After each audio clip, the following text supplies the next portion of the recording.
Before we get into today's show, let me tell you about the latest deal from Mike Lindell, MyPillow. Once again, the big box stores have canceled their orders simply because they don't agree with Mike Lindell's politics. They don't like it because he supports President Trump. Well, he's going to pass that savings on to you. No more middleman. And boy, does he have some great deals on the Giza Dream sheets and the Percal bed sheets. Listen to this. Giza Dream queen size, normally $139.98. Your wholesale price, $69.99 when you use promo code Joey. King size, only $79.99. The Percal queen size, normally $89.98. Your wholesale price, $29.98 when you use promo code Joey. Just call 1-800-893-4059 or go to MyPillow.com. Always use promo code Joey. Free shipping options available. This allotment's not going to last very long. When they're gone, they're gone. MyPillow.com, promo code Joey. Thanks for joining me in the PhD Weight Loss and Nutrition Studios. To lose weight for the last time, visit myphdweightloss.com. Welcome in. Here's what we'll be covering today. Another tragedy in Pennsylvania, as 5 police officers were shot and 3 were killed in a shooting in York County, Pennsylvania. We have the latest details for you in today's show. After the murder of Charlie Kirk's, researchers are warning of a rise in what they're calling assassination culture.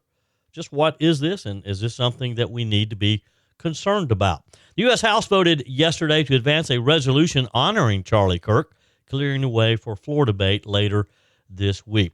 President Trump thanked King Charles for one of the highest honors of my life, he said, last night as he was the guest at a very ornate state dinner in Windsor Castle. I think it's the largest dinner table I have ever seen.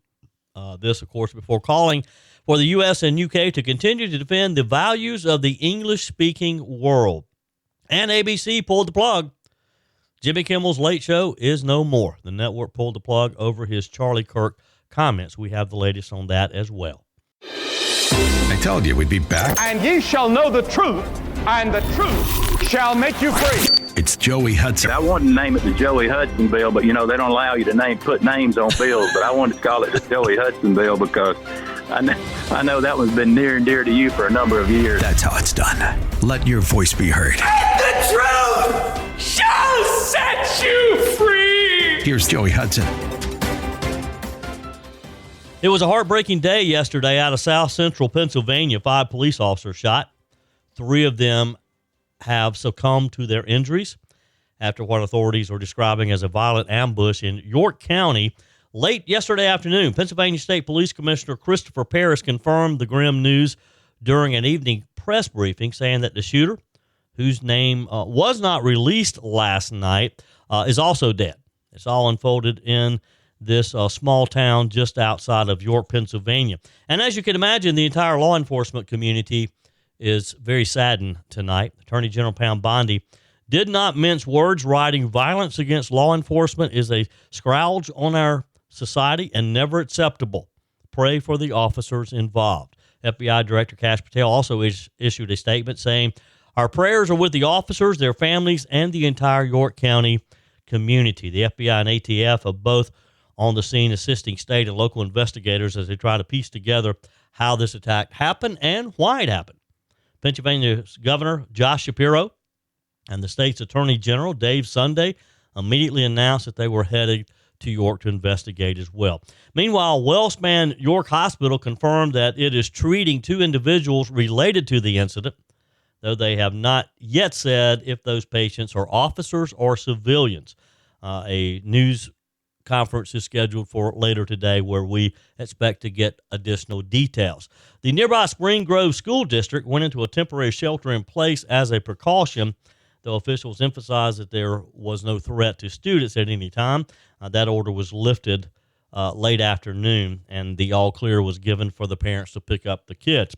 Local reporters on the ground described a massive police response, as you can imagine, helicopters circling overhead, streets cordoned off as officers rushed to get control of what was clearly, as witnesses described, a chaotic and deadly situation. The Mexican consulate in Philadelphia even put out a notice advising the Mexican community in the area to follow all official instructions as the scene unfolded, though at this point there's been no word on how or if the Mexican community was connected to this incident at all. I felt it was kind of odd when I read this notice from the Mexican consulate. Maybe they know something we don't know. So the big question is why?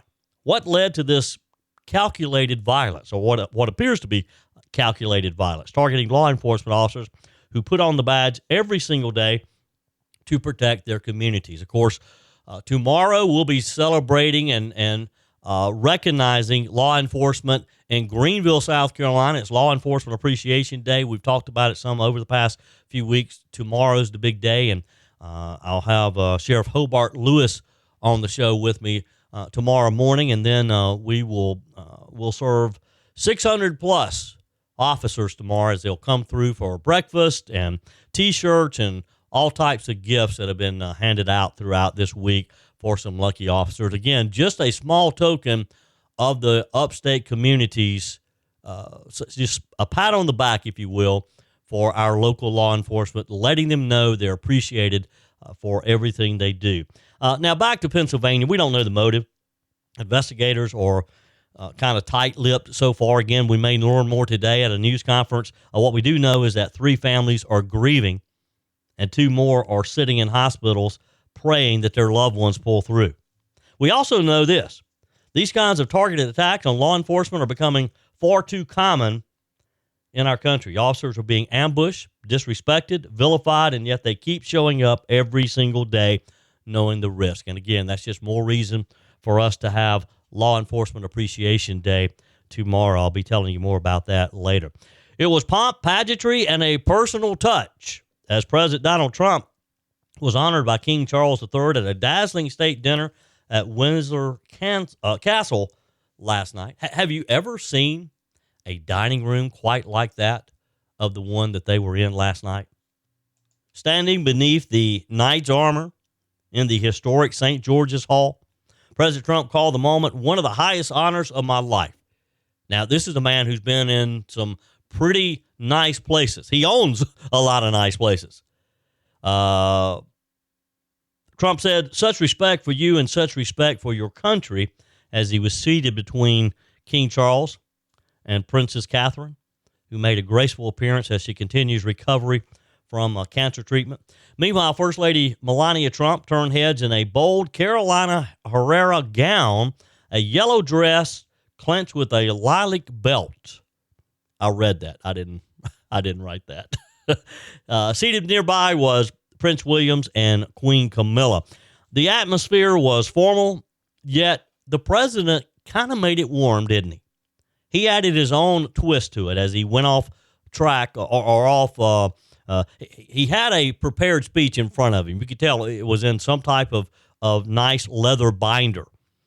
But like Trump goes off script of teleprompters, he went off script. He cracked a few jokes, saying he hoped to be the last American president to get invited to 2 state dinners. The reason it was so historic was this was his 2nd state dinner. That's very odd, very rare. It prompted a laugh from King Charles. You could see the king, the whole table laughed about it.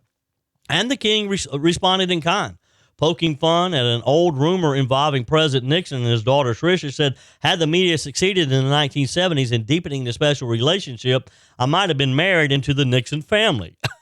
There were rumors that maybe there was something that President Nixon wanted his daughter Tricia to date then Prince Charles. Beyond the light moments, there were powerful remarks from both men, though.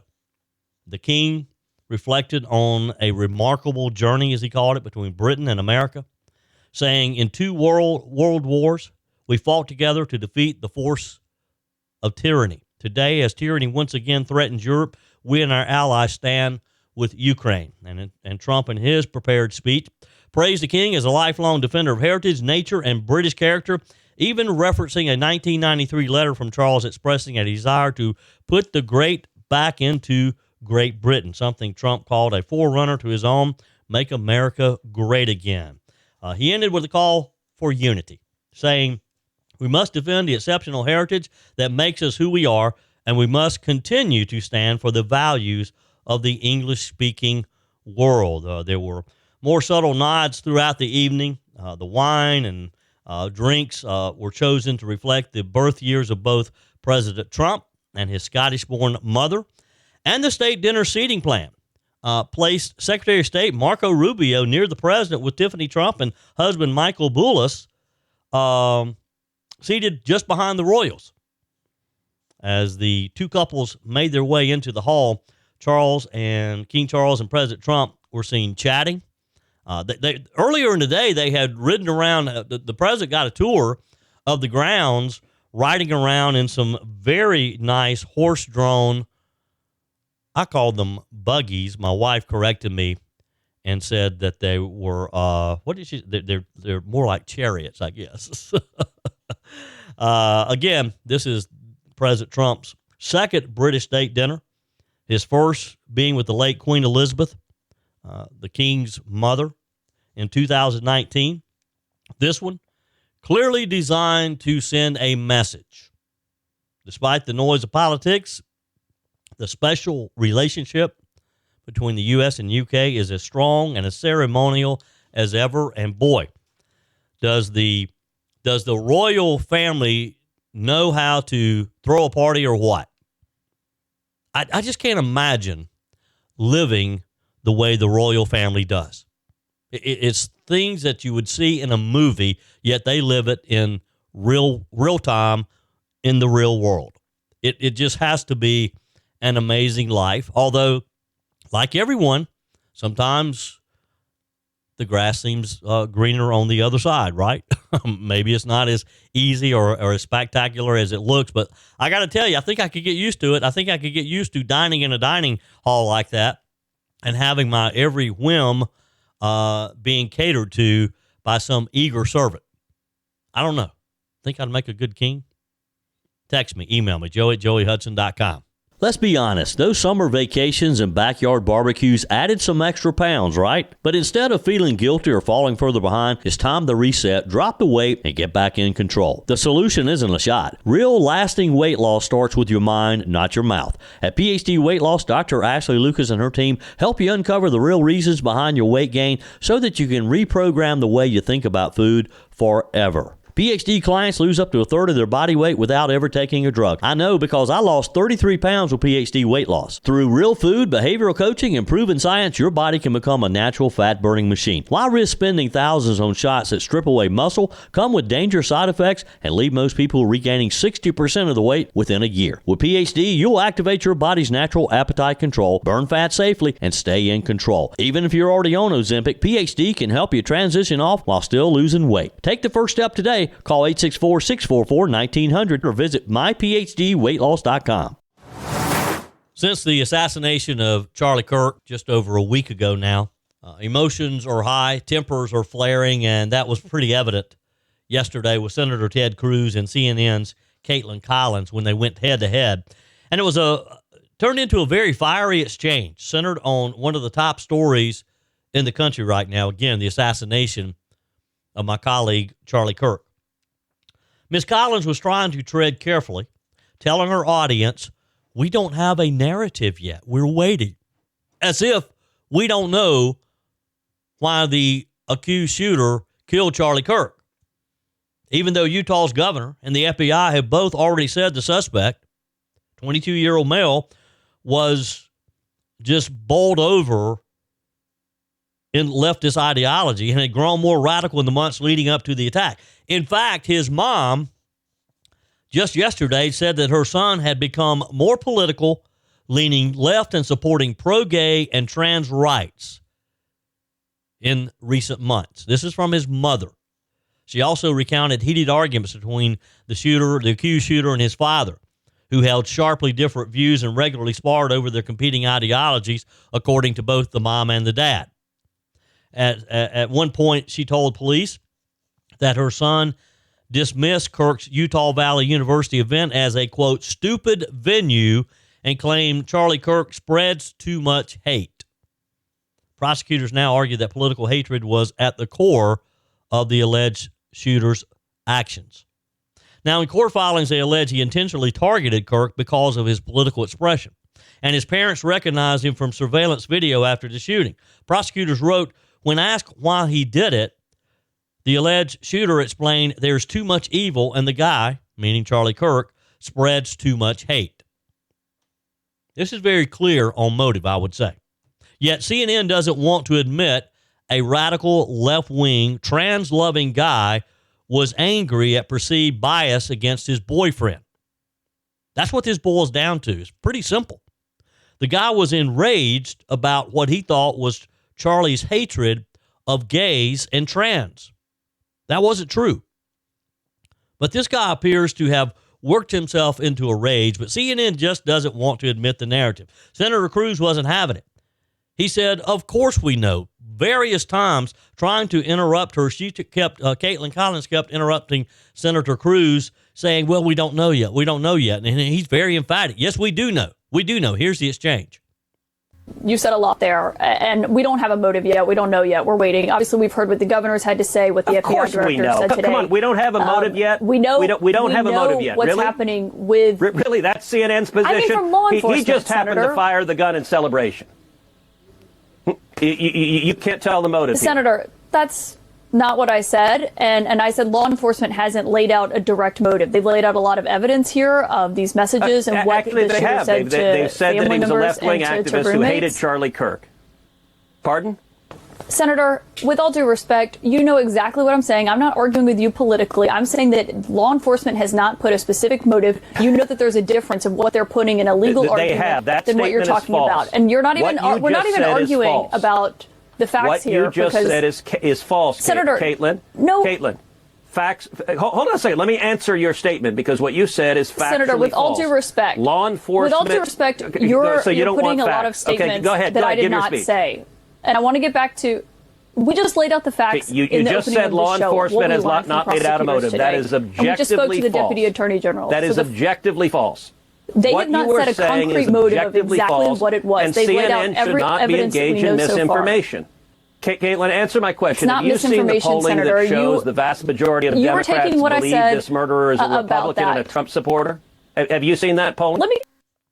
And that's why CNN is losing in ratings and in revenue, because they just don't want to admit the truth. And frankly, it's hard to argue with that.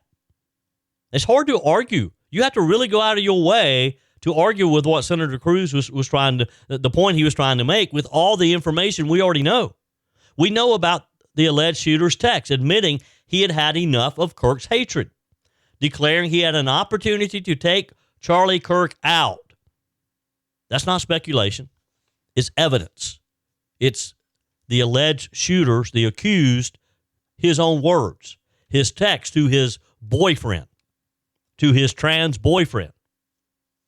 But Collins kept pushing back, saying, oh, I'm not arguing politically, just pointing out that law enforcement hasn't formally labeled a motive yet. Well, they actually have. In the charges this week, they have pointed to the evidence they have, to the text messages, to the testimony of his mom and dad and others on other online communications that this young man had. Collins said she didn't believe anyone should celebrate the assassination, and then quickly wrapped up the interview, cut Senator Cruz off, and moved on. Meanwhile, the FBI director, Deputy Director Dan Bongino, revealed this week they're digging deeper to see if Robinson, the young shooter, had help, if he was part of a broader plot or, quote, an extended network. He said the accused shooter appeared to have been taken over by ideology, and the FBI director, Kash Patel, confirmed that texts show that this young man said he was going to kill Kirk because of hatred for what he stood for, or what he thought Charlie Kirk stood for. If he'd have taken the time to have watched some of Charlie Kirk's, some of his previous YouTube videos, just that simple, go in and search Charlie Kirk's YouTube channel, you could see what Charlie Kirk, how he clearly felt about the entire trans movement. He didn't hate these people. He thought they were misguided, and he thought biblically that they were going against God's own view, but he didn't hate the people. And in fact, there are many videos, many instances where Charlie Kirk clearly said that he loved them. There was one that I happened to stumble across yesterday of Kirk and a young man who immediately said, I am a gay conservative. First thing Charlie said was, you don't need to talk about your sexuality, you are a conservative. You don't need to tell us your sexual orientation. That doesn't mean anything to me. It's not important to me. That was how Charlie Kirk communicated to these young men and women. But this guy, for some reason, he got sucked into this dark, dark world and felt like that Charlie Kirk was full of hatred. So when Ted Cruz pushed back on the media's refusal to connect the dots, he's echoing what a lot of Americans are thinking. We do see a motive here. It's very clear, and it's ideological. It's very clear that it's ideological. Is there any other way to look at it? I'd love to hear it. Text me, email me, joey@joeyhudson.com. One of the most disturbing parts of the Charlie Kirk assassination is that we're now learning that authorities for some time now have been studying what they're calling a rise in assassination culture. In fact, we've learned that Charlie Kirk himself had suspicions of this growing culture. And that's the question that's being asked after the death of Charlie. It was a topic among House lawmakers yesterday. FBI Director Kash Patel told House lawmakers that this is not a 1950s America anymore and that cyberspace needs to be tackled.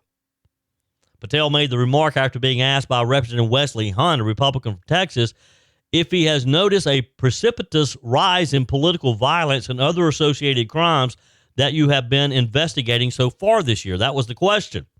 But before they got to that, Representative Hunt called out the left and quoted from a post from Charlie Kirk back in 2024 acknowledging that political violence was on the rise. Charlie knew this and quoted from a poll in California showing that a large portion of the left believe that it's okay to use violence in political situations.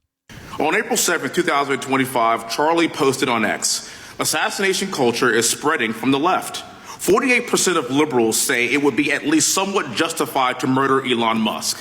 55% say the same about Donald Trump. In California, activists are naming ballot measures after Luigi Mangione. The left is being whipped into a violent frenzy and set back. Whether losing an election or losing a court case justifies a maximally violent response," end quote. And unfortunately for Charlie, that reaction also came when they couldn't win a debate on a college campus. You cannot be intellectually honest and say that this problem is on both sides.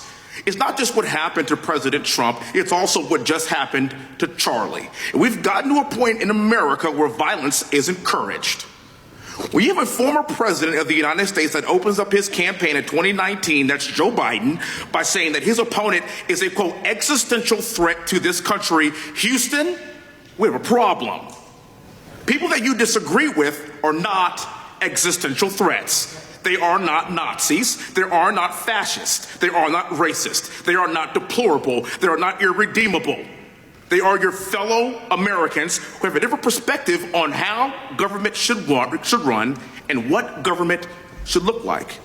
Whether or not we should have strong sovereign borders, whether or not we should have safe communities, whether or not we should have places to worship our God and not worry about being shot, whether or not we live in communities and cities that are not overwhelmed by drugs and crime, whether or not we have two genders, and whether or not we have common sense in our policies and our values. And people that believe these things are not existential threats. I happen to be one of these people that believes all of the above, and as someone that served this country in combat, I can assure you I am not an existential threat to this country because I swore to protect her.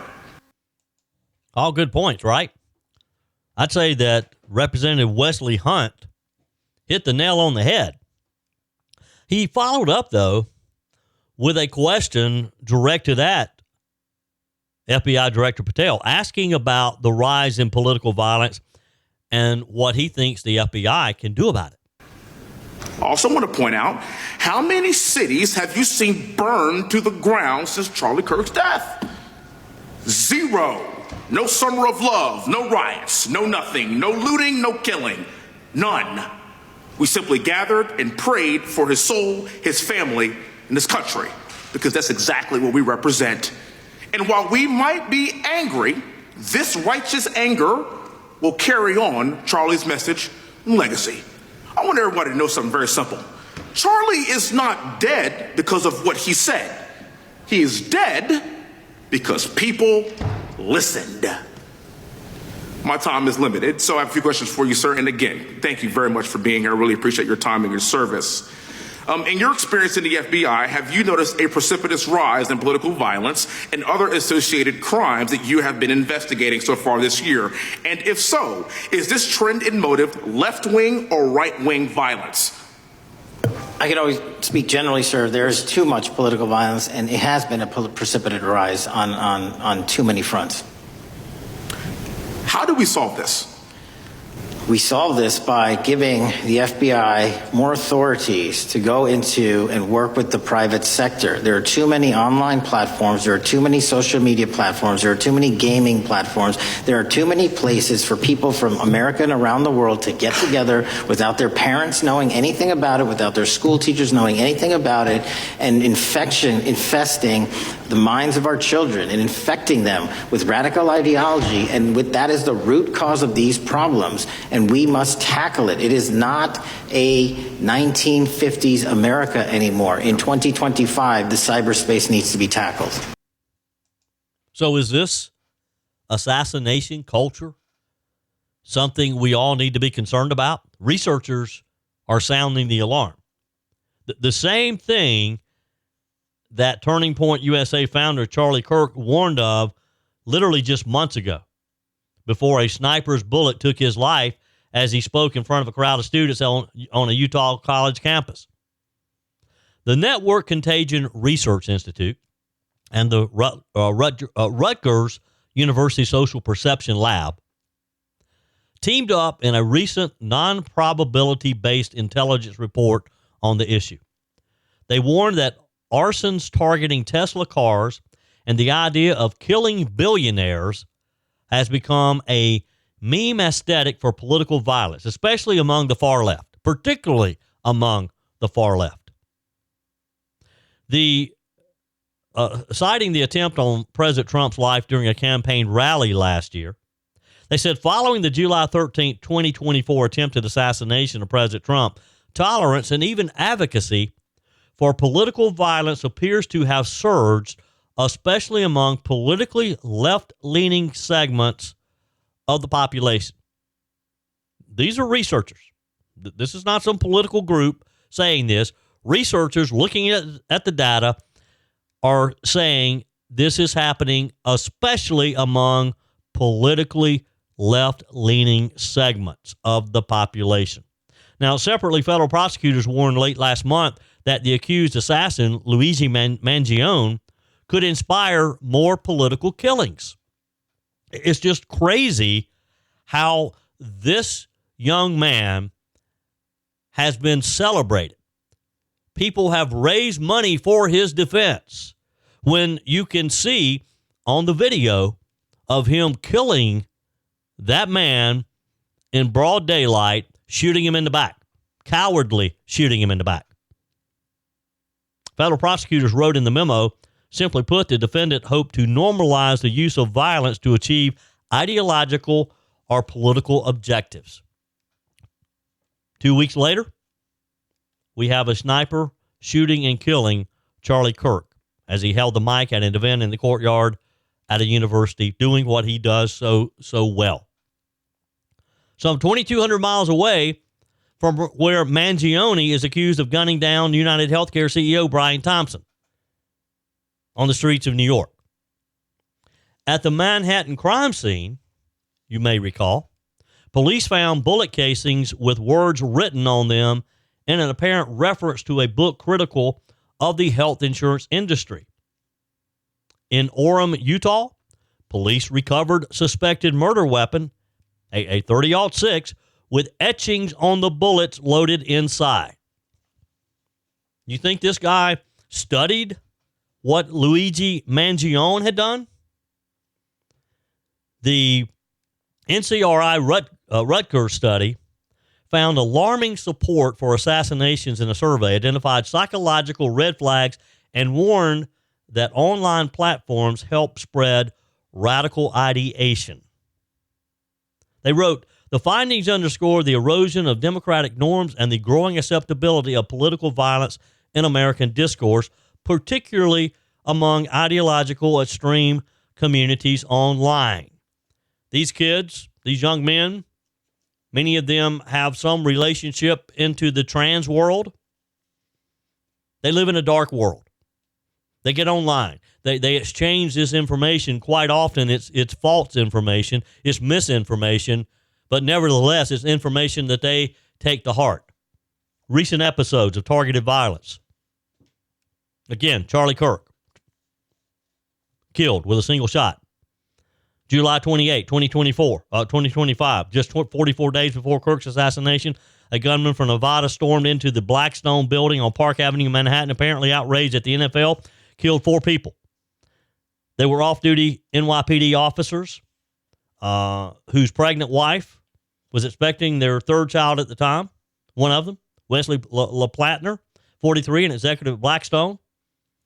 Eileen Etienne, a security guard and father of 2. And Julia Hyman, 27 years old, employee of the Rudin Management Company. A 5th victim was also injured. December 4th, 2024.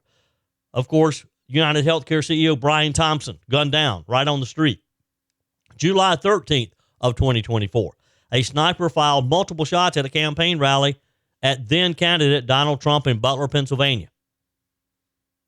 This report, published by NCRI back in April, months before Charlie Kirk lost his life, according to the survey, data highlighted in the report, more than 30% of respondents said it would be at least somewhat justified to murder prominent billionaires. This is where they've gone. This is where they've headed. The number rose to 50% of people who self-identified as left of center. Now, you tell me if we don't have a problem with left-leaning ideological young men. Your comments are welcome on the Furman Ford text line, 864-477-JOEY. That's 864-477-5639. Emails always welcome, joey@joeyhudson.com. Speaking of the Furman Ford text line, you know, it's never been more important to support locally run businesses owned by people who actually live here in the upstate. Let me take a minute to talk with you about our friends at Furman Ford. If you're looking for a new vehicle, maybe a great pre-owned vehicle, one you could trust, or maybe you're looking to order that special vehicle. Either way, if you want a new one, a brand new one, or a pre-owned that you can trust, the folks at Furman Ford, they're there to help you.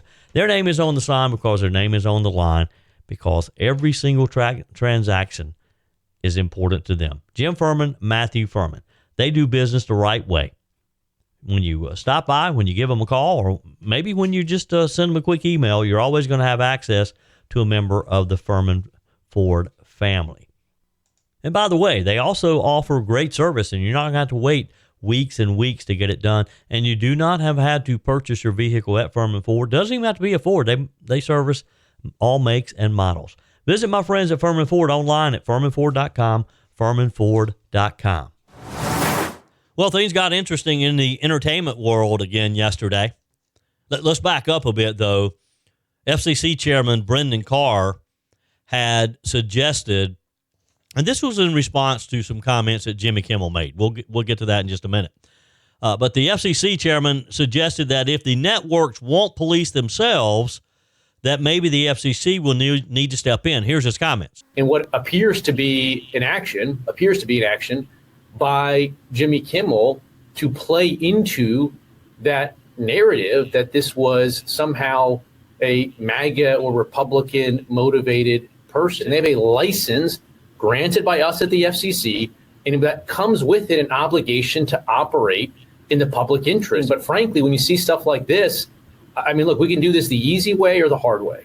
These companies can find ways to change conduct, to take action, frankly, on Kimmel, or, you know, there's going to be additional work for the FCC ahead. Let me interpret that for you again. If you don't get your house in order, we'll help you do it. ABC decided they'd try to do it internally. Disney announced yesterday afternoon in a stunning decision, I don't think anyone saw this coming, that they are indefinitely pulling Jimmy Kimmel's late night show following his remarks about Charlie Kirk's assassination.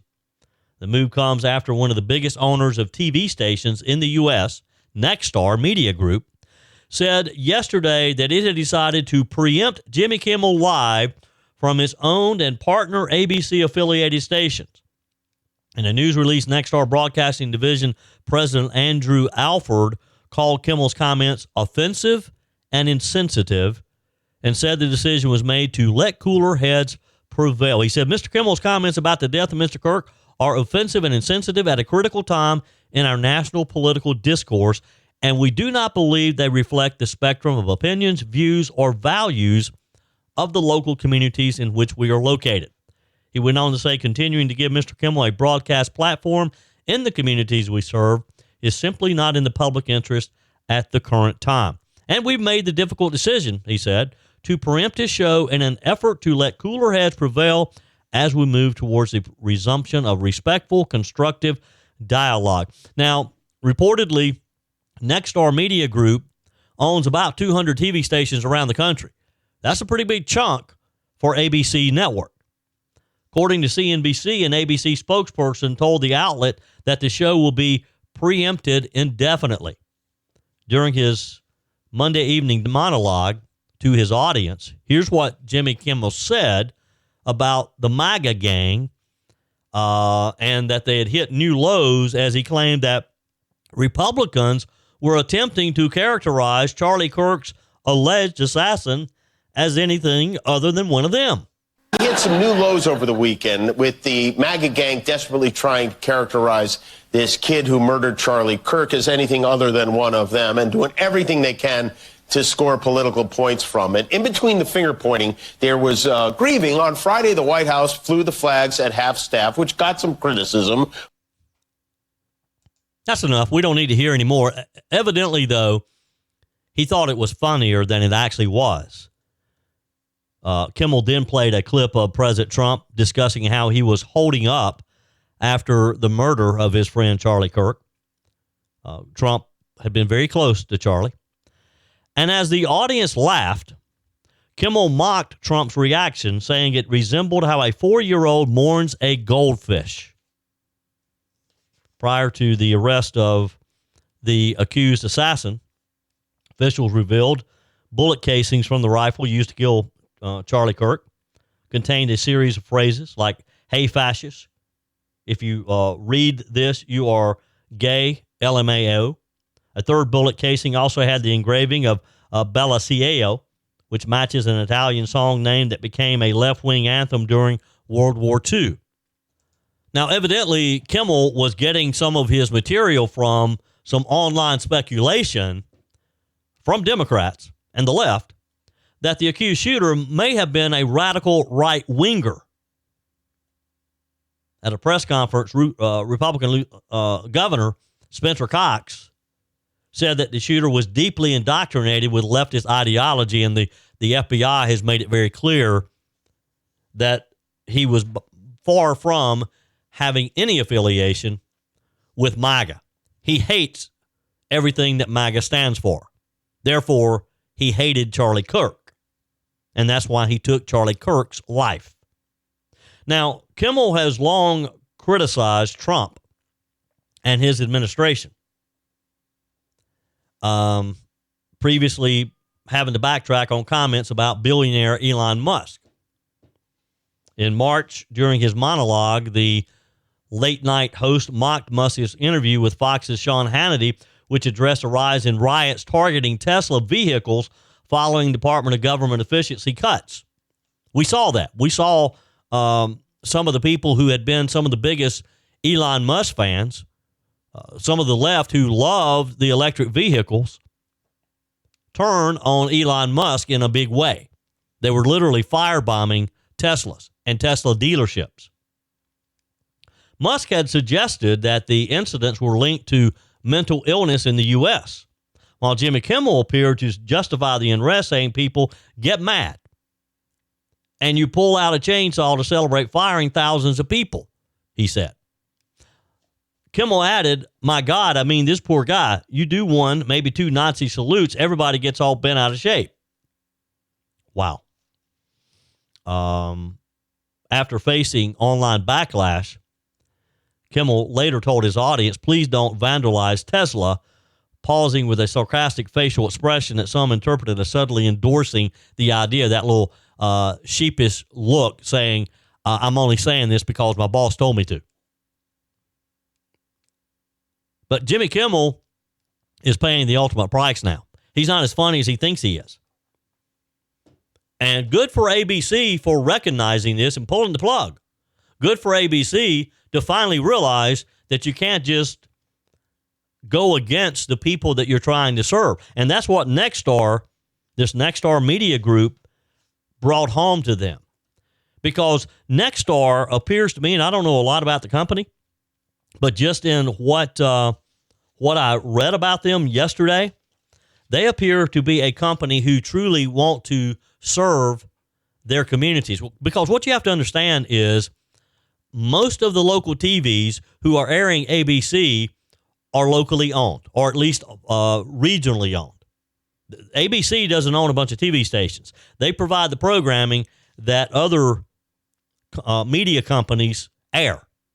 They become an ABC affiliate.